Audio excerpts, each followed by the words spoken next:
Welcome to this week's episode of the Modern Mentor Podcast. I'm your host, Rachel Cooke. In today's episode, I sit down with Irshad Manji, recipient of Oprah Winfrey's first Chutzpah Award for Boldness. Irshad is the founder of Moral Courage College, which teaches people how to do the right thing in the face of fear. She's also the director of Courage, Curiosity, and Character for Let Grow, a New York-based organization that helps students build their resilience. A prize-winning professor, Irshad currently lectures with Oxford University's Initiative for Global Ethics and Human Rights. Her book, Don't Label Me: How to Do Diversity Without Inflaming the Culture Wars, lies at the heart of today's conversation. I learned so much from her, and I wish you the same experience. Well, hi, Irshad. Thank you so much for joining me for today's conversation. It's a pleasure. So I had the great privilege of reading your book, Don't Label Me: How to Do Diversity Without Inflaming the Culture Wars. I have to commend you on your phenomenal timing. I can't imagine just a more necessary and appropriate moment for this book to hit the world. I've been thinking about these issues for years, Rachel, and a lot of my research comes from direct experience, so I'm raring to share it with your listeners. Would you tell us a little bit about yourself? Introduce yourself and tell us how your experience kind of plays into the work you do.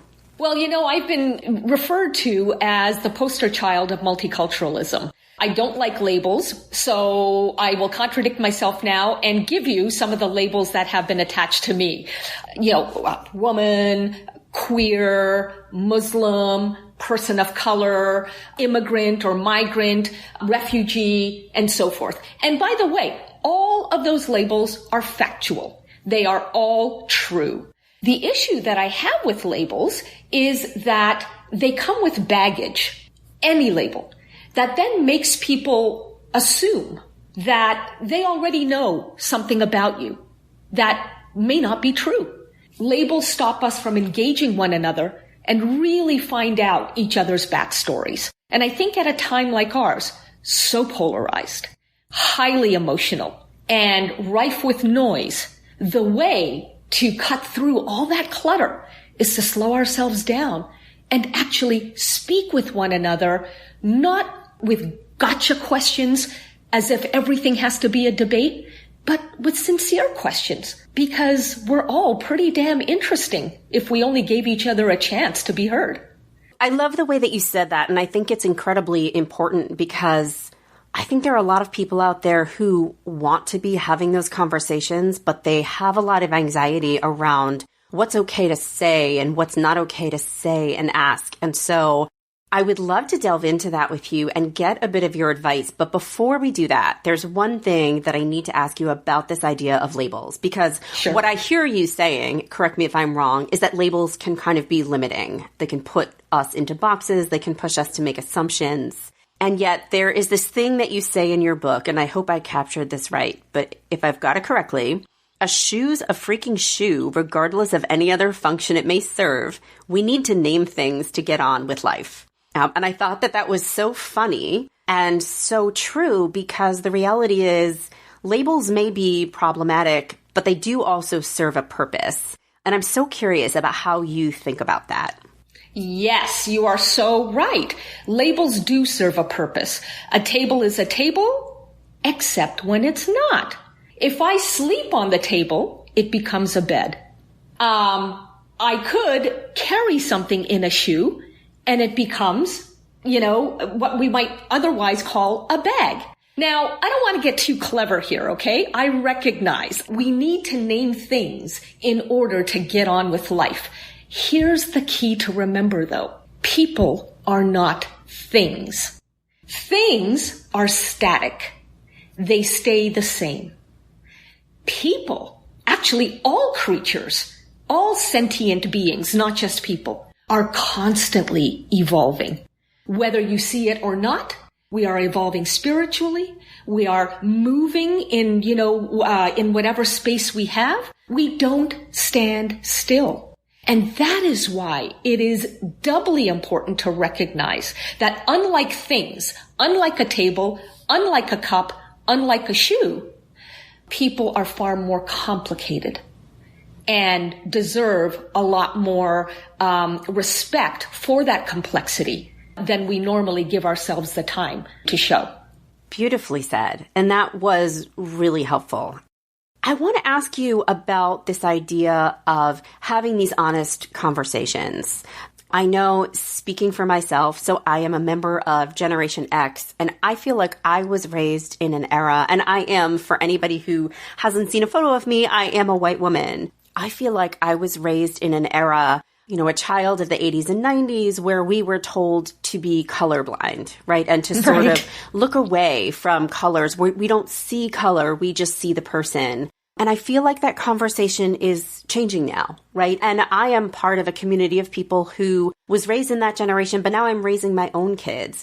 And I will confess that I find myself wanting to be a part of the conversations, asking the right questions, engaging with people, but also feeling confused about what's okay to say and not say, and what's okay to ask and not ask. And I think we feel that in our personal lives, and maybe in some ways we feel that even more intensely in our professional lives, where we need to be really professional and there's no room for saying the wrong thing. It's a really big question and conversation, but I would love to just get some of your thoughts on that. One of the great tragedies of how diversity is practiced these days is that it has become an exercise in labeling, and not just some people throwing unwarranted labels onto other people, but also someone like me, a so-called person of color, taking labels for myself and equating those labels to who I am as a whole. This is very problematic, because what it means is, if you, Rachel, as a so-called white woman, then ask me a question that somehow rankles me or rubs me the wrong way, I could easily cave to my ego and think, oh, you've just invalidated my entire existence, when you were just asking an innocent question. And by the way, a question probably born out of genuine curiosity, which shows that you care about me, because you wouldn't be asking those questions if you didn't care about me. So I really, really regret the fear and the anxiety that a lot of quote unquote white people have today. I think that is that is something that anybody who advocates for justice has to take some, responsibility for. Because again, by making someone like you feel somewhat afraid, we have turned the pursuit of justice into the pursuit of just us. And we are, again, unintentionally, but nonetheless, we are managing to exclude in the name of inclusion. So I'm going to take some ownership. I'm going to take some responsibility for that.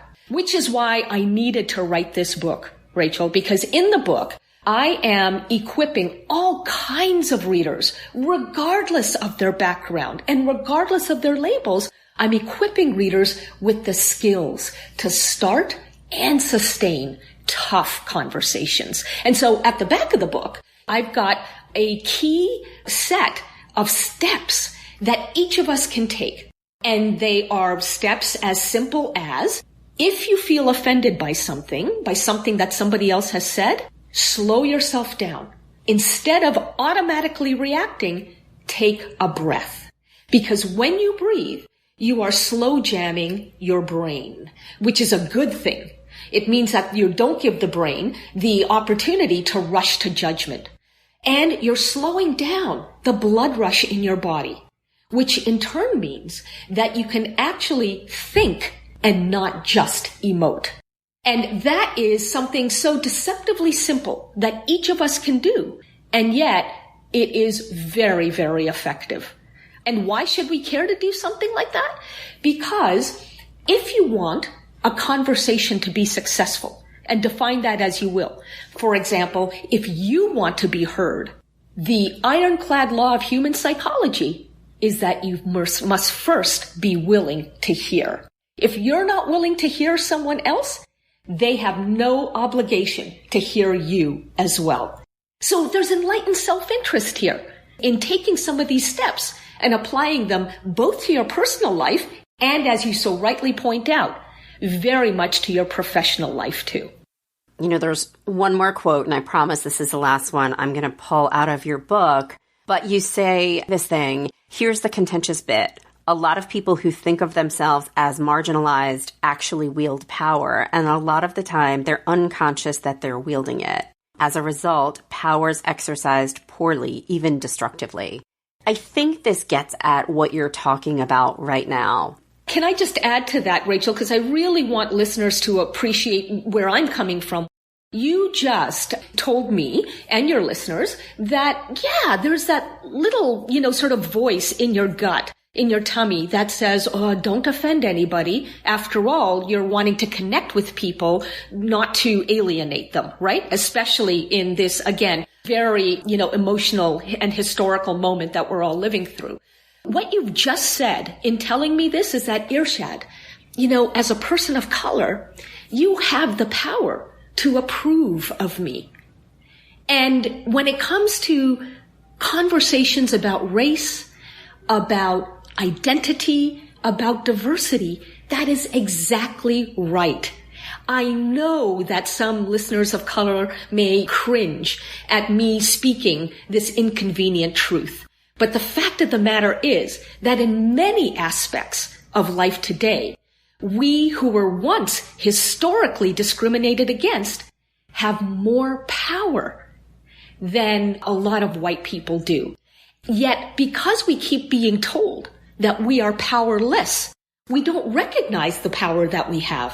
And therefore, we wind up abusing that power. We wind up telling people like you, it's not my job to educate you. Well, hold on a second. Anybody who wants change in society is, by definition, an educator. You have to raise consciousness. You have to raise awareness among the people who you want to bring on board. So if it's not your job to educate, whose job is it? But by telling you it's not my job to educate you, I am stripping you of any motivation to get further involved. I'm making you feel more fearful because, oh my God, what did I say to offend Irshad, right?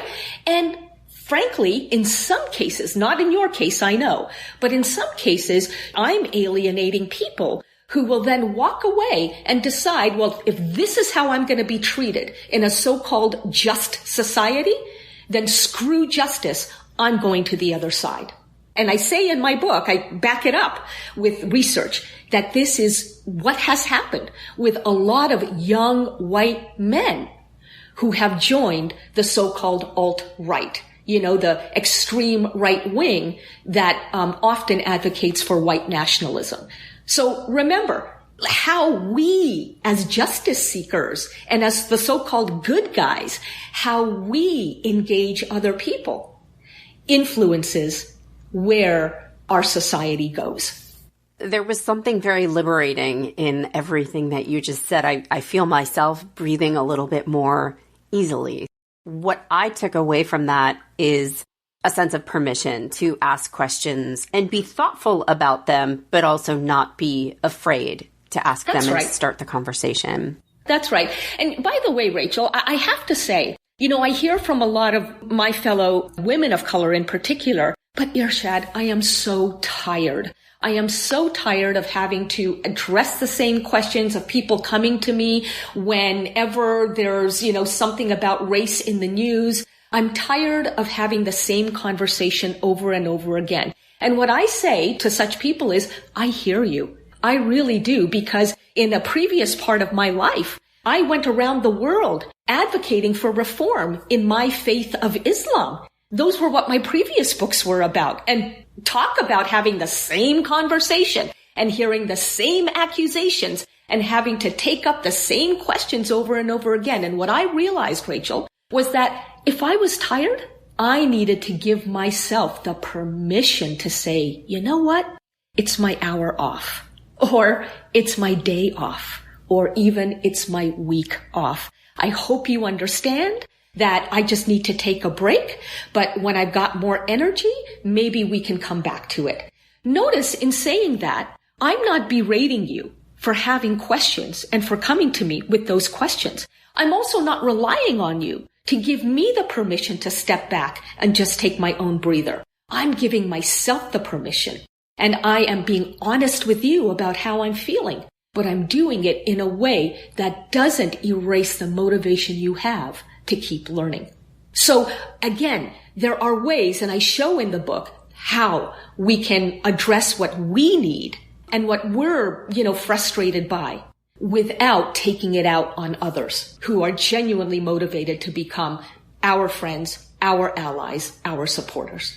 I love that wisdom because, a number of the tactics that you've touched on, be it taking a deep breath to kind of diffuse the emotion a little bit, setting boundaries around what you need and managing your self-care and being mindful of your energy without blaming the other. These are strategies that are pervasive. They apply in this context, but they apply in any context, right? In any context, in any conversation, absolutely you should take a deep breath and let your brain slow down and respond from a place of rationality versus emotion. And absolutely you should be mindful of your personal energy stores and set boundaries and care for yourself. And so these are really beautifully universal principles that hopefully people are already familiar with, but can find ways to apply in this context, which becomes really helpful. Right. And again, nobody can make these techniques a habit for you. Only you can make them a habit for yourself by continually practicing them. And you do that, weirdly enough, ironically enough, by going first in the listening department. I would love to shift into a conversation about diversity in the workplace, because I know you have a couple of thoughts on this, and I would love to tap into them. From where I'm sitting, almost every company right now, certainly at least here in the United States, is paying attention to diversity more than it was even a month ago. I think for most organizations, it is a priority, but I also think a lot of companies are struggling with how to do it in a way that feels and actually is authentic. Kind of moving beyond just these scorecards and how many people of color do we have we promoted. If you're sitting at work and your virtual office or otherwise, and you're looking around and you're seeing an absence of diversity, how can you be a part of the conversation and a part of the group moving the agenda forward on that? Right. At this very moment, I am debating with myself, Rachel, do I begin to answer your question by explaining what is not the right way or what is the right way? And I'm going to say, let me first explain what is not the right way, just because there's so much about it in the social conversation right now. The wrong way to approach this is what is called the white fragility way. Okay. Now, White Fragility is a book written by a now very well-known diversity consultant. Her name is Robin DiAngelo. And her central claim in the book is that white people's entitlement to feeling comfortable makes them defensive and even hostile when conversations about race need to be had. And so a lot of people are reading this book in order to confirm for themselves that, yeah, I work in a really hostile environment. Well, sorry, I'm not going to validate that for you. First of all, DiAngelo speaks truth when she says that white people fit the bill, but I would say that many white people get defensive. Yes, not all, many. But here's the thing to remember. It's not because they're white. It's because they're human. It took me years to appreciate that humans universally, regardless of whether they're white or Muslim or black or female or queer or straight, humans universally respond badly to being blamed. And that's because we all have a primitive part in our brains that gives rise to the ego. And the ego kicks in as a shield whenever we're feeling threatened. So, for tough conversations to succeed, the emotional defenses have to be lowered all around. And only then can we as humans tap into the more evolved part of our brain, the part that allows reason and emotion to coexist, rather than allowing reason to be bulldozed by emotion. So, this is why I would say that if you're in a workplace or in a company or on a team that requires more diversity. Rather than starting off with the argument that we need more people of color, which telegraphs to the brain, to other people's brains that, oh, really? We need more people of color? Oh, I guess that white people no longer matter. Now, you didn't mean it that way. Of course you didn't mean it that way. You were saying that we need additional numbers of people of color and whatever the reason for that is. But remember, the primitive brain is threatened and therefore will interpret that as white people don't matter anymore. Therefore, don't go in the direction of demographics. Start this way. We need more diversity of ideas. Diversity of ideas means that we want more opinions, more perspectives, and you're not automatically telling white people, therefore, that their day is done. You're saying that even within your group, whatever that group is, you will differ from somebody else in how you think. Therefore, you still matter. It's just that we need more of that, a plethora of ideas. And by the way, that's how innovation works. It's through a plethora of ideas. We've got to become more innovative, and that requires more diversity of ideas. If you start that way, then you can make the case for hiring more people of color, because people who have experienced patterns of discrimination will necessarily have different perspectives than those who haven't. But notice that you are making that case for more people of color because you're pursuing diversity of viewpoint. And so when you talk about the concept of dishonest diversity in your book, have we covered that, or is there something different or additional you'd like to say about what is dishonest diversity? In Don't Label Me, I do make the distinction between honest diversity and dishonest diversity. Dishonest diversity slices and dices individuals into categories as if directing people to their so-called assigned places, which is really ironic given that this happens in the name of diversity. And even worse, once we enter into these cages that we've been assigned, these categories that we've been told we're a part of, then individuals through labels are flattened to a single dimension that vaporizes all the rest that makes us human beings capable of similarity and not just of difference. That is what is so dishonest about that kind of diversity. Whereas honest diversity moves beyond labels. It says, look, Rachel, I'll bet you're not like every other white woman.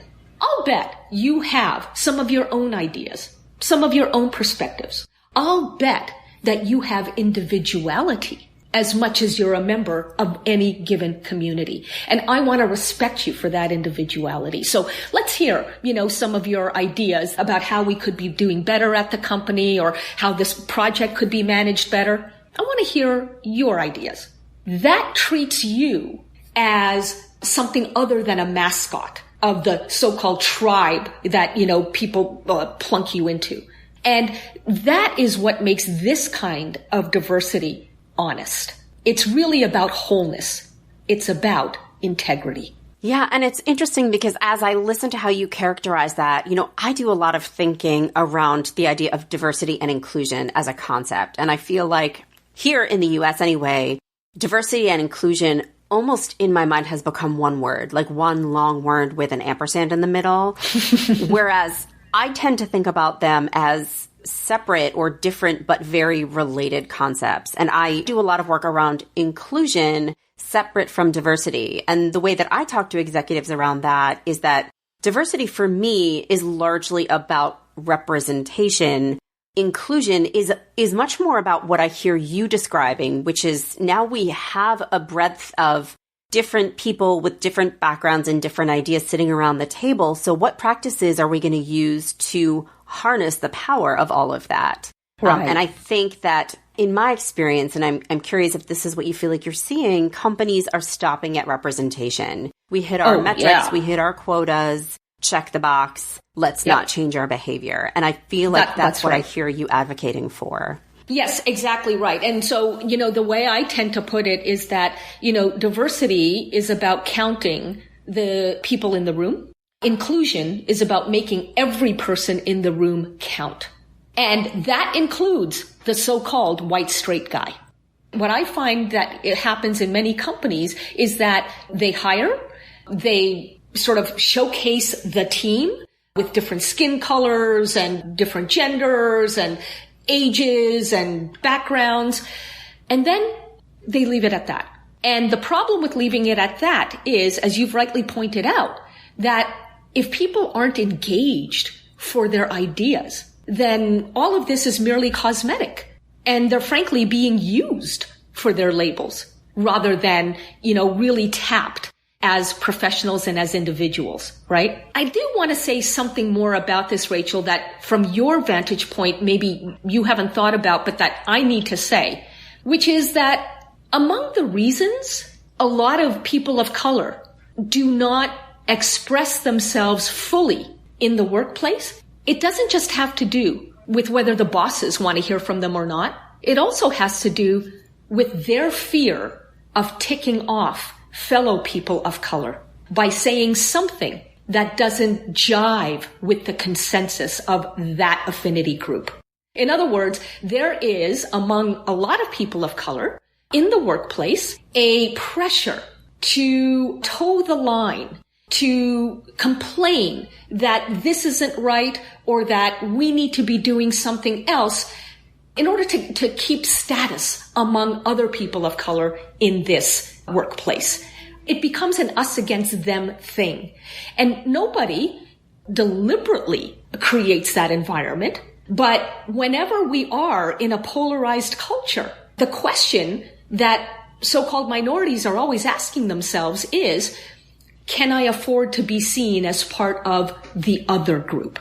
Can I afford to be seen as too white? Do I have to stick with my people so that I'm not in trouble with them? And it's so pernicious. It is so insidious. And yet I hear this over and over and over again from people of color in the companies that hire me to consult on their diversity and inclusion efforts. Thank you for sharing that perspective. That was something new for me to think about and to digest. And what I'm hearing as you're speaking is this idea that the people in underrepresented groups are being held captive themselves by labels. It's almost like a need to honor the label that I live inside of, and there's a pressure there. As you're talking, I'm right now in my head, I am picturing a conference room back in the day when we sat in conference rooms, and I am picturing 10 people sitting around a table. And in my brain, 9 of those people are white. 1 of those people is a person of color. One of those white people is looking around, feeling very uncomfortable with what she is perceiving as the absence of diversity. And at the same time, the person of color is feeling very intimidated to speak up because she doesn't see anyone else around the room who looks like her. And I'm asking if you could be a fly on that wall and whisper in each of their 2 ears, what piece of advice or inspiration or guidance would you give to each of those 2 people I just invented? So what I would say to the sole woman of color in the room is, before you decide that you are powerless, ask yourself, how could you approach this issue of getting more diversity in the room? How do you think you could frame your argument in a way that appeals to the company's values? And I would then guide her to maybe position this as, we could always, as a company, use more innovation. Well, folks, innovation is a team process. And the research shows that when you have more diversity of perspectives, that's when innovation happens. And a great way to get more diversity of perspective is to have more diversity itself in the room. So start with the values that would appeal to the company before you decide that there's no way they're going to listen to me. I would say to the white folks in the room that this one woman of color is so much more than her race. or her ethnicity.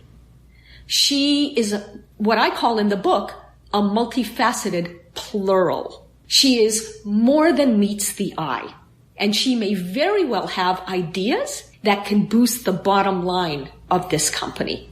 I would further say to these white folks, is there anything about you that I don't know just by looking at you?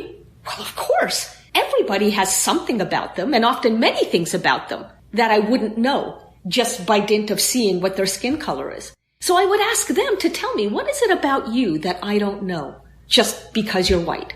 And then, after they finish that little game with me, I would say, do you think that principle applies to this woman as well?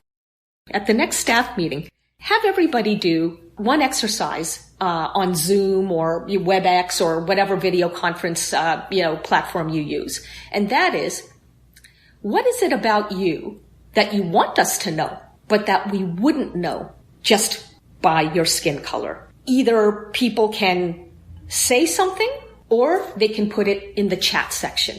And that takes all of 1 minute to do. And it's a very powerful exercise in which everybody becomes just a little bit vulnerable, but also recognizes, wow, we really don't understand each other as well as we thought we do.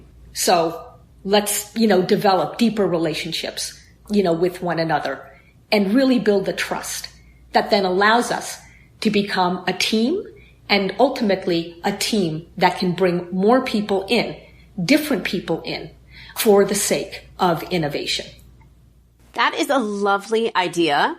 I really feel like I'm going to embrace that. I think I've been in one too many meetings where the icebreaker question was, tell me the first concert you attended. And there's really just only so much Bon Jovi anybody can process. Well, mine was Queen. Mine was Queen, by the way, for what that's worth. It's worth a lot. Thank you. So I am going to borrow that, but I promise I will credit you. Right on. Irshad, I cannot thank you enough for being here today. There is a lot that I have taken away from today's conversation. I look forward to sitting with it and digesting it, and I am so grateful for your time and your thoughts today. Thank you so much, Rachel. And just remember, for as daunting as these issues may be, there are actual tips and tactics and techniques spelled out in Don't Label Me that any individual can adopt for him or herself. And I'm hearing from readers around the world who are saying to me, this actually works. So feel empowered by that as we continue the good fight. I hope you're feeling inspired and empowered by Irshad's message today. Do you have a question I can answer? Send it my way. Check out all the links in my bio for the ways to reach me, or you can check out my website at leadabovenoise.com. Or follow me on the Modern Mentor podcast page on LinkedIn, where I share exclusive tips, videos, and more. Join me next week for another great episode. Until then, thanks so much for listening, and have a successful week.